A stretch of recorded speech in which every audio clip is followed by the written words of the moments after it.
Hey everybody, I want to do a video tonight. I want to talk a little bit about some of the stuff going on out there. There's a lot happening right now. You got the storms up in the Pacific Northwest. You got a lot of flooding taking place, um, just devastating people's homes. My heart goes out to all those people. We've seen some major shootings over the weekend. There's just a lot of things happening. We've been talking about a little bit of the things going on previously, but I kind of want to touch on this stuff because some of this stuff hits a little close for me because I come from the Pacific Northwest. So I'm watching all this flooding take place. It's actually bringing back some bad memories. I mean, we went through some of this stuff, back in the storm of 2007, we had hurricane class winds go through the Pacific Northwest. And that was some of the things that kind of shaped me into starting on this prepping journey. You know, we lost power. We had 100, I believe it was 133-mile-per-hour winds that devastated our area, put light poles down through cars. We lost power for some places were 2 to 3 weeks. We had lost power in our particular area. Most people was a minimum of 3 to 4 days. A lot of people were a week to a week and a half. So, I mean, it was kind of rough. And we watched the grocery store shelves empty out, just like I've talked about in the past. We watched people start to loot. We watched people fighting over the last bit of groceries in the grocery store. And I was young at that point. I didn't have anything prepared, nothing ready. I was a new dad, freshly married, didn't have really much of anything put away. And so we did have some camping gear, and we kind of figured stuff out along the way. We survived it, but it was rough. We were cold. It was rough on us. And that was one of the things that kind of started us out on this, was knowing that I didn't want to go through something like that again, not being prepared. And there were other things going down the road from there, like we had some major shootings take place. Prior to that, we had the Tacoma Mall shooting, which took place up there in Washington, which we had friends in that mall shooting. And I remember hearing about it. They had tucked away in between some clothes while the shots were going off. And they didn't have a way to protect themselves at the time. They weren't armed. And they just had to wait scared for police to show up. And then there was Sandy Hook. There was a big school shooting. I remember hearing about that a few years later. That was in 2012. And these are some of the things that started molding and shaping me into the prepper that I've become. I mean, this is something, it's kind of been thrown back up in memory, seeing all the flooding out in the Northwest right now. And it's bad. We got friends and family that are there still. And luckily, they're all safe and their homes are okay. But a lot of people's aren't. And looking at some of these shootings that are taking place, that have taken place over this past weekend, and it's kind of reminded me of why I decided to get my concealed weapon permit, why I decided to train with firearms when I was a younger man, and to get into helping to preserve the Second Amendment and do my part and becoming a firearm bearing citizen, somebody who had some training. I spent a lot of time training and understanding how to operate my firearm. And, none of this is about being a Rambo or anything like that. It's about being the first line of defense for your family when there is a mall shooting or storms take out the system. Systems fail. And that's the biggest thing. That's why we do this. And I hope that if you're not a prepper, that this kind of thing kind of brings you on board. And, and there are a lot of threats out there to your health and your safety and your family safety, whether that be storms or outside influence or some extreme radical with a firearm.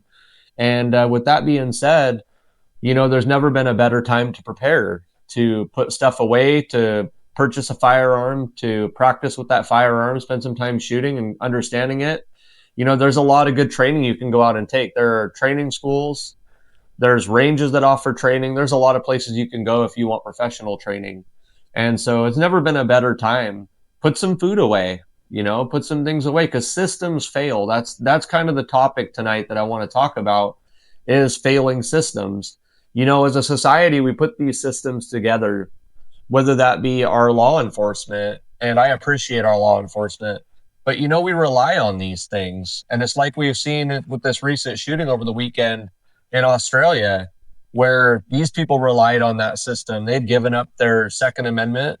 For the most part, they don't well, I guess they don't have a Second Amendment, but they have given up their right to bear arms that they previously had. And you watch them not be able, for the most part, most citizens don't own firearms. They don't carry firearms. There are no handguns. And you see these men, just these extremists, just ravage everybody. And when police do finally show up, they don't know what to do. They're in shock. They throw their hands up. They can't even respond like they're supposed to. And so when you see that, this is a clear case of that system breaking down. And that's what I'm talking about, is when systems break down, it's because people have put faith in that system, and then the system has become broken, and the system can't care for the people. And so what has to happen is people have to start taking this back on themselves. If you are capable, like in the United States, where we do have the Second Amendment and concealed carry is a thing, people need to take that on themselves. Go out and get some firearms training, because how many times have police been called and they're busy? It takes them 15 to 30 minutes sometimes to respond to a call. Sometimes they're fast, sometimes they're busy, and it takes a long time. So rather than showing up and stopping something from happening, they're just cleaning up the mess. And it's the same thing with these other systems we put in place. People don't prepare because we have FEMA and we have, state employees and all of these systems we put in place, insurance, and we feel like we are okay resting with all of that supposedly taking care of us. And then we find that there are holes or cracks in those systems. We get to a place where we need that system, or something devastating happens and we're put in a place of serious misery at minimal discomfort, but sometimes even life-threatening situations, because we didn't prepare. And you can't prepare for everything. All you can do is get on a path of preparedness and do your best. And that's what I'm building. That's what I've done, is to get on that path. 18 to 20 years ago, I got on that path of starting to prepare, putting things away for my family, becoming very proficient with a firearm, trying to become a great hunter so I could provide food for my family, but also in a bad situation, I could provide food as well. Learning to trap, learning to skin animals, learning to do all these things. I mean, we can skin, tan, and make leather. We can do a lot.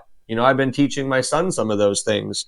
And so these are all things that, you need to take into consideration. If you're listening to this and you're not on this path yet, I highly recommend that you hop on and start doing some preparedness, because there's no greater feeling than to know that if something bad did happen, you at least have some control of the outcome or the narrative. So my heart definitely goes out to all the victims of these shootings, and especially the people up in the Northwest right now that are losing their homes, because that does hit pretty close. I've been through some of that. So I feel bad for all those people right now, and wish them the best, send prayers, and we hope that everything gets cleaned up quickly and resolved quickly up there, and they get, power back on where power's out. It's pretty rough up there, but like I said, this just kind of brought back some memories. So I wanted to do a video and talk a little bit on that, kind of what shaped me, and realizing that systems can break down. And those systems, when they break down, they let us down. And we've put so much faith, because as a society, we've built so many systems that have interlinked now. We've created this web, and this web can come untangled pretty quickly. It only takes one part of the system to break down, and then other parts begin to break down. And for us, you can really see with the grid. That's a big one. That's what I prepare for, a lot of grid down scenarios, as most serious preppers do. It's having some backup sources of power, but not just that, being able to use some basic skills, learning how to start a primitive fire without having a lighter or even a ferro rod, learning how to do a bow drill fire, or learning some of those basic skills like trapping and hunting and some of those things, water purification, having some of those skill sets, so that if things really get bad and you run out of resources, you have something to fall back on. So hope this video finds everybody well, and maybe it gets people kind of thinking a little bit. And again, just keep on prepping. We'll see you in the next video. Thanks for watching. If this is the kind of thinking that speaks to you, hit subscribe.